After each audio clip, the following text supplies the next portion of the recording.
Analisa situasinya dan nilailah. Sekian untuk pertanyaannya. Namaku Pendeta Sulaiman Al-Abudi dari Perguruan Tinggi Teologi. Tentang topik ceramah kali ini, persamaan antara Kristen dan Islam. Itu yang selama ini kujalani dan yang aku mengerti. Persamaan antara Kristen dan Islam. Itu yang selama ini kujalani. Apa yang dikatakan tentang perbedaan antara Yesus dan Muhammad, bahwa Yesus hanya diperuntukkan bagi orang-orang Yahudi dan Muhammad bagi seluruh manusia di dunia. Menurutku itu tidak benar. Bukan itu yang diajarkan di Injil. Dan dia bilang Yesus bukan Tuhan. Dan dia mengambil pernyataan dari Injil yang mengatakan itu. Ayahku lebih agung daripadaku. Tapi bagaimana dengan pernyataan yang dibuat Yesus yang mengatakan, akulah jalan kebenaran dan kehidupan. Ayahku dan aku satu. Dan mereka yang melihatku berarti melihat ayahku. Ada pernyataan seperti itu di Injil, seperti yang dikatakannya, bahwa Yesus adalah Tuhan. Itu yang kami percaya. Dan itu yang seluruh dunia percaya. Sudah dikatakan dari awal bahwa pertanyaan yang akan diajukan harus sesuai. Tolong. Terima kasih saudaraku. Kau dapat menanyakan apapun yang kau mau. Saudaraku mengatakan topiknya tentang persamaan antara Islam dan Kristen, tapi aku lebih banyak berbicara tentang perbedaan daripada persamaannya. Jika kau analisa ayat-ayat atau bab-bab berapa yang kukutip dari ayat-ayat Injil, apa yang kulakukan adalah menunjukkan persamaan antara Islam dan Kristen. Tapi persamaan-persamaan yang kubicarakan kali ini disebutkan dalam Injil dan Quran yang tidak diikuti orang-orang Kristen. Aku tidak akan berbicara tentang apa yang dipatuhi orang-orang Kristen oleh orang-orang yang mengaku Kristen dan mengikuti perintahnya. Sehingga dalam hal ini mungkin perbedaan antara orang Muslim dan orang Kristen. Sementara topiknya persamaan antara Islam dan Kristen. Topiknya adalah persamaan antara Islam dan Kristen. Ada perbedaan besar antara orang Kristen dan ajaran Kristen, antara kata-kata orang Muslim dan Islam. Saudara, kita ingin mengingatkan bahwa topiknya bukan persamaan orang-orang Muslim dan Kristen, tapi persamaan ajaran Islam dan Kristen. Kristen berdasarkan Injil. Jadi aku berbicara persamaan Quran dan Injil. Quran dan Injil bilang jangan makan daging babi. Orang Kristen melakukannya, Muslim tidak. Quran dan Injil bilang untuk membagikan harta. Orang Kristen tidak melakukannya, Muslim melakukannya. Quran dan Injil bilang lakukanlah khitan. Muslim melakukannya, kalian tidak. Jadi aku berbicara tentang Injil dan Al-Quran. Injil dan Al-Quran. Jadi, Isa berkata, kau harus percaya pada Tuhan. Kalian percaya Trinitas. Isa berkata, jangan menyembahku, kalian menyembahnya. Dan lain-lain. Jika kau sudah melihat kasetnya, kau pasti akan mengerti. Di dalamnya tidak ada satupun yang bertentangan antara ajaran Islam dan Kristen. Tidak. Aku mengutip hal-hal yang sama. Hal-hal yang sama. Saat aku melakukannya, aku bermaksud untuk memberikan contoh pada misionaris Kristen yang berusaha membuktikan isinya, bahwa Deuteronomi 18:18 adalah ramalan tentang Isa damai bersamanya. Anda sudah mengerti, tapi Anda tidak pernah mengikutinya. Semua ajarannya. Mengerti?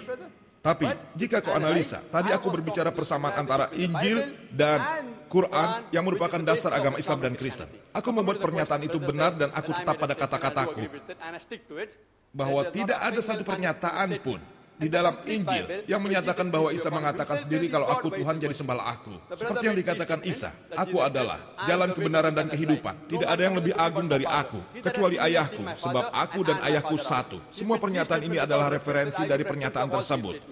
Pernyataan yang pertama dalam Injil John, bab 14 ayat 6 dan 9. Kau periksalah Injil ini. Aku berbicara berdasarkan memoriku. Semua ada di Injil. Kau pendeta, atau kau adalah orang dari perguruan tinggi teologi, jika aku ingin cepat, aku punya Injil. Kau bisa mencarinya bab dan ayat yang kusebutkan tadi. Referensinya di sini. Aku akan berikan referensiku ini. Tapi kau harus tetap melihat konteksnya. Kau tidak bisa gunakan ayat tanpa konteks. Ya, benar. Anda keluar dari konteks. Akan kuberikan, juga kutipannya. Akan kuberikan. Dari memoriku kau bisa mengeceknya. Dari konteks ayat nomor 1.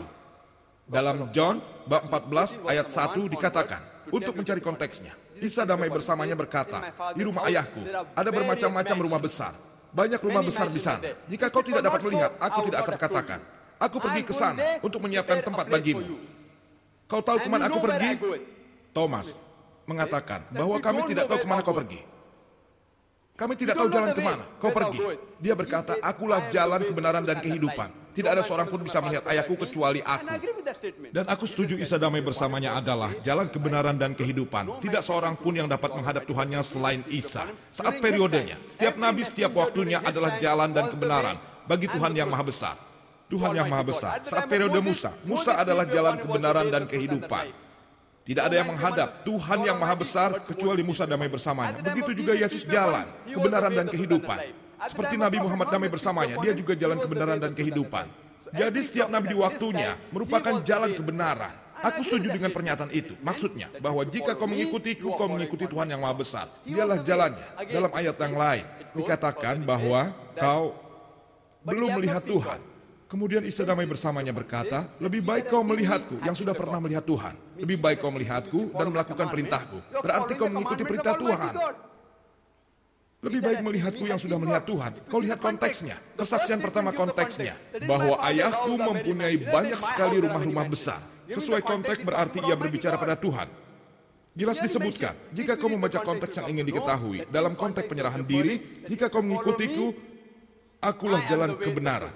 Jika kau mengikuti ajaranku, kau mengikuti ajaran Tuhan yang Maha Besar. Sama dengan nabi yang kau ikuti ajarannya, kau mengikuti ajaran Tuhan secara tidak langsung menerima tanpa keberatan terhadap pernyataan ini. Pernyataan yang berikut, yang disebutkan oleh penanya tadi, aku dan ayahku adalah satu. Ada di dalam John bab 10 ayat 30. Kau bisa periksa, dalam John bab 10 ayat 30, aku dan ayahku satu. Kembali, aku gunakan konteksnya, sesudah konteks yang kau katakan, yang kau percayai. Apakah Isa damai bersamanya itu Tuhan atau bukan? Jika kau baca konteksnya, Avante ayat 1, 2, 3. Injil John bab 10 ayat 2, 3 mengatakan bahwa Isa memasuki kuil Sulaiman. Isa damai bersamanya memasuki kuil Sulaiman. Ayat 24 mengatakan bahwa semua Yahudi mengelilinginya dan berkata, berapa lama kau membuat keraguan? Jika tidak dikatakan secara jelas sesuai dalam versi King James dari Injil, ayat 25 mengatakan, aku mengatakannya tapi kau tidak percaya.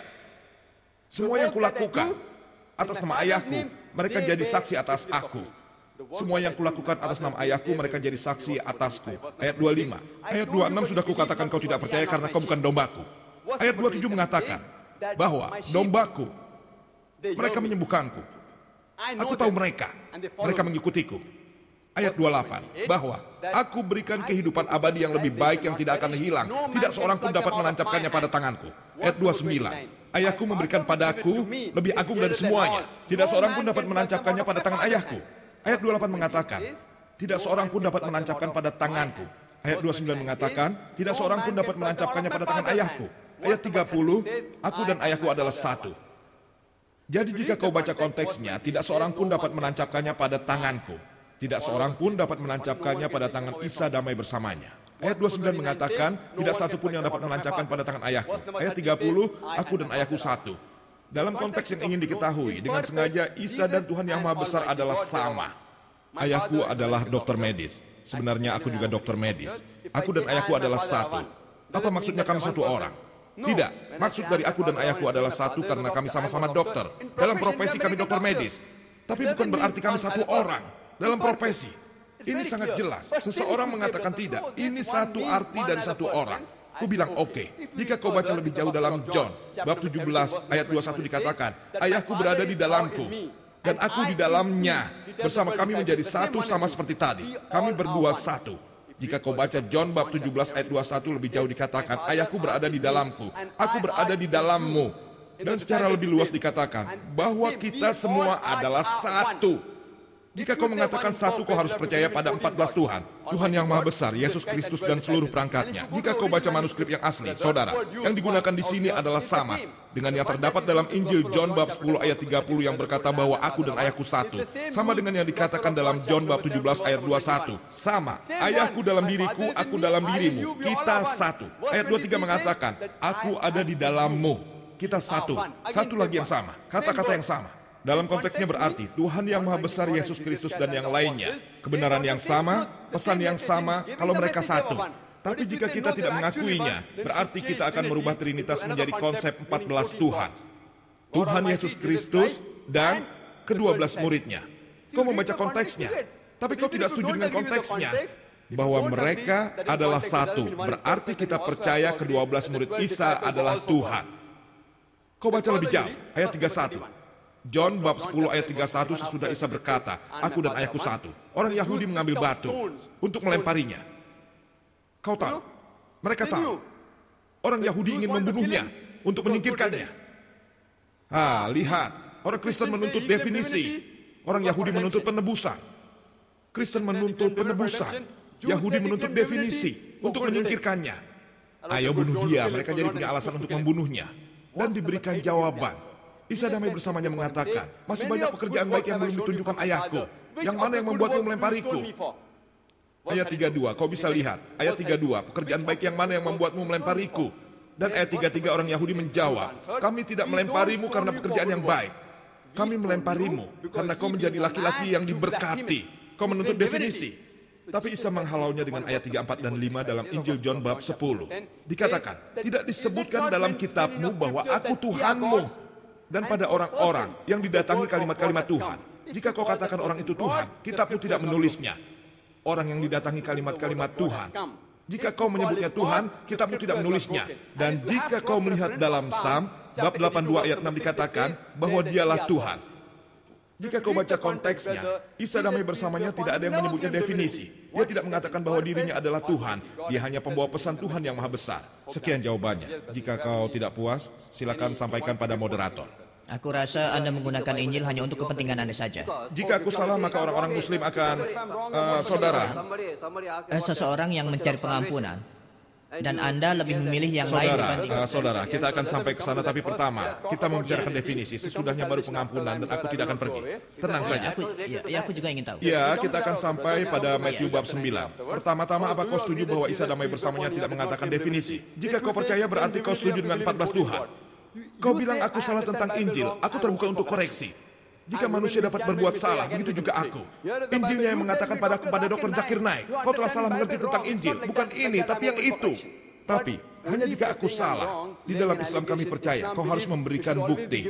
Aku mengatakan kau salah, aku memberikan bukti, sesuai bab 1 dalam konteks. Kalau kau katakan aku salah, konteksnya kau menggunakan alasan yang salah. Ini Injil, bukalah. Ini buktinya, bukalah. Kalau aku salah, aku siap dikoreksi. Jangan hanya mengatakan kalau aku salah. Bahkan jika seseorang berbuat salah, aku tidak bisa begitu saja mengatakan kau salah. Aku harus memberikan alasan. Aku sudah memberikanmu konteks tadi. Jika menurut pengertianku tentang Injil salah, kau sebagai seorang ahli teologi. Kau ahli teologi, aku setuju. Aku memang mencari orang semacammu. Kau sebagai ahli teologi. Seharusnya kau katakan, Zakir, konteksmu salah. Seharusnya tidak seperti itu. Tunjukkan, aku sudah memberimu referensi. Kita baru menuju bab pengampunan. Apa kau tidak punya keraguan terhadap John bab 8 ayat 30? Aku tidak setuju dengan perbedaannya. Aku tidak setuju. Apa yang tidak kau setuju? Aku tidak setuju dengan perbedaannya. Baiklah, itu bukan masalah. Iya. Pertanyaan selanjutnya.